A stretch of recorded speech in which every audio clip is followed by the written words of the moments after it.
Hello and welcome to Show Studios Live Roundup. We're going to be discussing Milan. I'm content editor Calum. I'm joined by the fabulous Hetty. Hi. And a weird Milan in a weird season, in a weird year. Yeah. The pandemic has really allowed lots of people to kind of choose the way they want to go, and Milan has always been the most stuck in its ways. Yeah, I think we saw a lot more physical shows than London.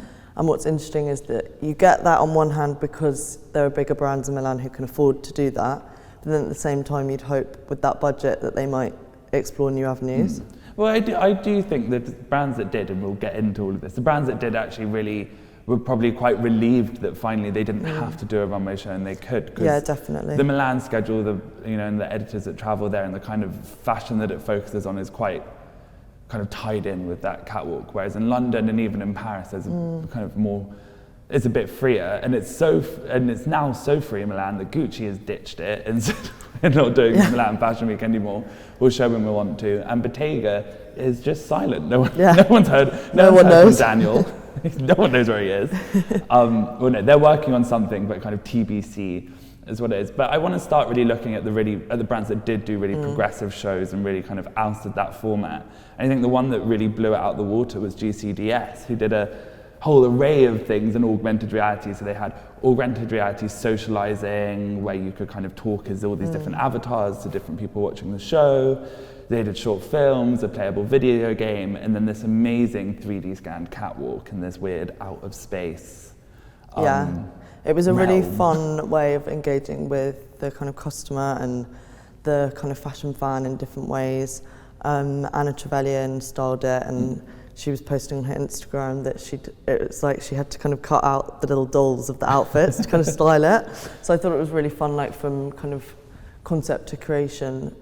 They'd really embraced working in a different way. And I think what we said in our London review, our London roundup, that actually brands needed to find a way to engage with the consumer more than just saying, oh, well, now you have the live stream. This was a really good way of doing it, because you were very much part of the show, just whoever was watching, with this way of chatting, and it was just really interesting. Yeah, and the show itself was way more fun to watch than in real life streamed show. And also all the models and the participants, like it was a change for Anna, it was a change for the designers, it was a change for the models who had to be 3D rendered. Like, everyone was excited about it. It wasn't like, oh, here we go again. Exactly. Another show. And, GCDS is a small enough brand that they can kind of play around with this brand image. But another big brand that played around with the image is Mahlich. Yes, really like this one actually. So Jeremy Scott did a marionette, so kind of like a puppet show. And it was staged in a kind of old salon format, and it was really cool. They had like a front row with like Edward Enninful and Anna Wintour, but rendered in little puppet dolls, which I'm obsessed with. Whispering to each other and writing negative notes. Literally, anything miniature, I'm there. But we were saying in our review the other day, what was really interesting about this is Jeremy Scott he's got a very tongue-in-cheek approach, and this usually comes through in the collection. But what he was doing with the whole presentation of this was switching it from the clothes to the presentation, which I think on one hand people didn't expect, but then me and Cal were saying, oh my God, this is actually such a Jeremy thing to do. I mean, because the clothes were actually really focused in old couture technique, and then they were, obviously the clothes are miniature too, but there are real life versions that the miniatures were taken from. And they're showing all the boning and the corsetry, and the prints are actually blown up shears that would have been cutting the clothes. And it's all quite a romantic view on it, and there's no gag in it. There's no kind of double take in it. The double take is a presentation. And the models were made by the guy who did the Muppets. Jeremy Scott was saying in an interview that he thought this would be cheaper, but actually this was more expensive to do than a fashion show. I love that. Because you couldn't leave it. But, actually I think this will really resonate outward, and people will be kind of in on the joke almost. Definitely. And in on the experience, because it isn't a joke, but it felt a very inclusive way of kind of looking inward without it being exclusive. So. So that was a real success, and kind of, I think, one of his most successful collections there.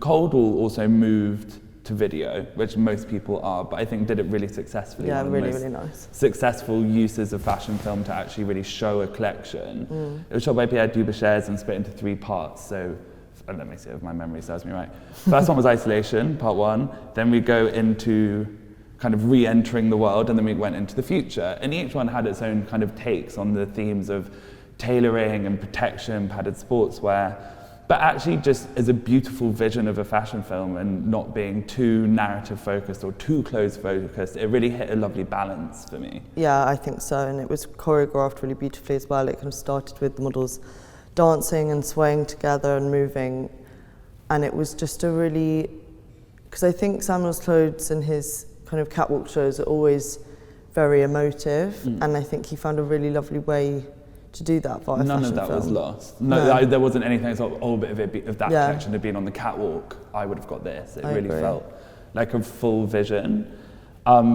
People did do catwalk shows. Valentino today kind of rounded off the week, Pier Paolo's first collection shown in Milan, which was a kind of a 60s mod, hippie, egalitarian view on fashion. You know, and there were some successes, there were some things that didn't work so well.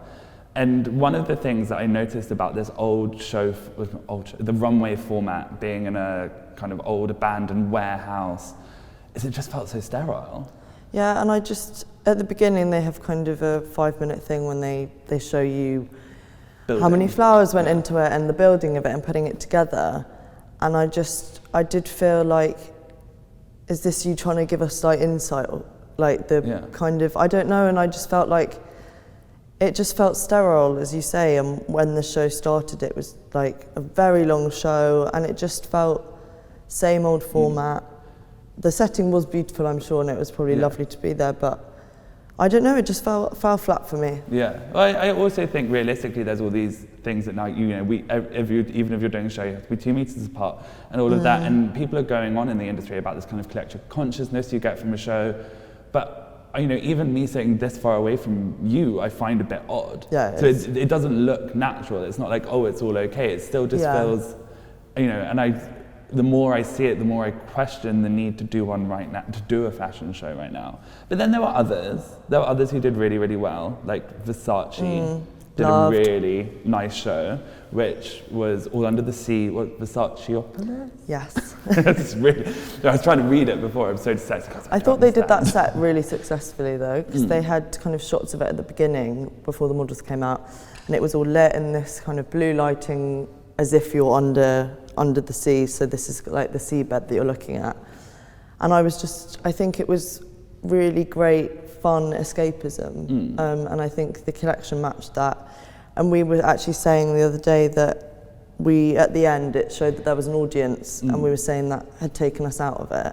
But then I found out that it was only staff members, which is I actually quite like. really I think that's really lovely. Because they've all worked really hard on the show. It's like the old Jean-Paul Gaultier shows that all the staff used to be in the rafters and they would all be looking and clapping as their couture pieces came down, and it was a really lovely moment. I think that's really nice. And actually, I just wanted to say for Versace, there was a really amazing moment where Jill Corteleve, Alva Clare and Precious Lee all walked, and these are plus size models who looked so gorgeous, but instead what's happened in the last year or two as plus size models have started to be used, which is amazing, they're quite often given slightly dowdry looks, not made to look as sexy as the others. They're kind of wrapped in bubble wrap. And I think kind of highlighted as like, this is our not size zero model.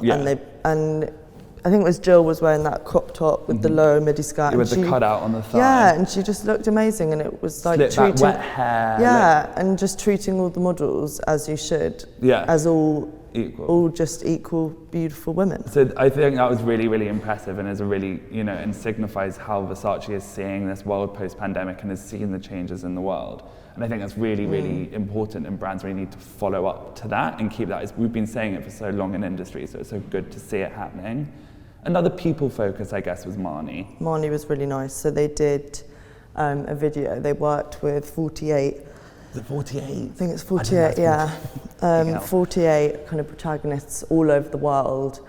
And it started with an IGT Live, and it was kind of a screen with loads and loads of different faces on and loads of different streets all around the world. So they managed to kind of create this global connection through the showcase. And that played for a bit, and then it went into a film which was a mixture of footage from each of the protagonists that had been filmed by family and friends.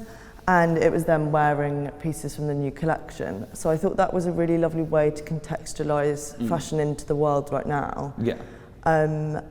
And the collection itself was really lovely because it was kind of Marni archive pieces, and the Marni team had then kind of worked on that as a blank canvas. Yeah, Francesca was saying that they'd been kind of like dyeing things in the bath and cutting things in half and stapling together with what they had round. And it was actually, I really responded to it well because it showed lockdown not as this amazing time of creative freedom, it's actually quite a harsh reality, which I think is what I've experienced, what lots of us experience. And they used, I thought, a really clever kind of iconography. They ended with a shot of loads of different people in obviously their own setting around the world, but they got them to kind of find a local really busy street and stood in kind of the island in the middle. And I thought that visually really worked because it really tied together all these different places and people. Yeah, it was a really clever way of actually showing how far away we are, but how we can all collaborate across the world. A lot of idea, focus on the we, which lots of other brands have tried to do, including like Vivienne Westwood and all these people, but it hasn't felt as succinct,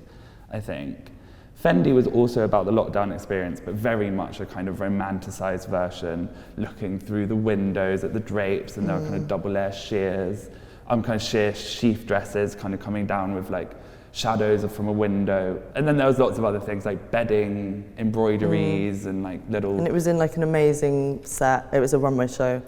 So the models kind of walked by and there were these kind of massive projections of windows. Yeah, and 20-foot like curtains. Yeah, it was really lovely. And I thought it was worthy of a show. Yeah, that was really worthy of a show, and it actually had a very romantic, but really focused on the family that came through in the casting, very natural makeup, then kind of exploded in these kind of eider-down pieces at the end. And I do think, especially for Sylvia's last collection and the kind of 2 years that she's had-ish, year and a half since Carl passed and now passing over on to Kim, I think that was a really lovely moment for her to kind of have that autobiographical show. I agree. I think it was a lovely closing note for her. But everything was overshadowed by Prada. There was nothing at this week. We were all just waiting for Prada all week. Yeah, which is why we saved it for last in the review, because everything was overshadowed by Raf's first collection with Mucha, which again was done as a show but with no audience and all live streamed and really focused on the idea of human versus technology and where creativity stands in the middle of that. So we kind of got all these models who were apparently all new faces, 40 looks, 40 new models. Lots of them wearing clutch coats, so immediately you have that evocative protection. And I love that kind of, because that's something that Mucha's always done in a lot of collections, yeah, have models and then holding wrapped it that. as an ode to her and his last piece for Jill. Like, there's a story, there's a personal narrative. There's so much to dig in it. Which is... And I think they both know the power of leaving a little breadcrumb for a collection for you to kind of pick up the pieces. Definitely. And I think lots of people didn't like this collection kind of online, but I think the reason it's got fashion editors so excited is because it feels that we're seeing a very honest collaboration, not kind of the brand X brand. Yeah, and I think it's setting a new precedent for how creative directors can work together. I mean, this is the first time that we've had two creative directors come together and work on a brand like this at the same time, and creative directors that have such a kind of power over their own separate aesthetics and brands. Yeah, and I think that's also why they had the kind of confidence to not do a whole range, and they actually really focused in on a few silhouettes, did a really small collection, and just took questions from the public, not from editors afterwards. Yeah, that was really nice. And I think a new designer at a brand wouldn't have the confidence to do that. They'll say, no, we'll have everyone and we'll do sportswear and tailoring and this and that. Yeah. Whereas those two have been in the game for so long. It's a very transparent approach. Yeah, and which I think is really modern. And I think definitely it comes back to that idea of dialogue that they were talking about. And I think we were saying the other day that you shouldn't kind of pick the Raf and Prada things too much, and you should try and understand the collection as a dialogue between Raf and Mucha, and in that same sense, setting a new precedent for how we can move forward. For sure. So actually, Milan turned out to be super exciting, which sometimes it is not, but I think you kind of got a real range of where the industry is. So make sure to go watch all the reviews that we've done on Show Studio, because we've been reviewing everything individually. We've got all the live streams there, all the collections images, and we are not going anywhere. We have 10 days worth of Paris collections coming up starting tomorrow, so don't go anywhere, and we'll see you very, very soon. Bye.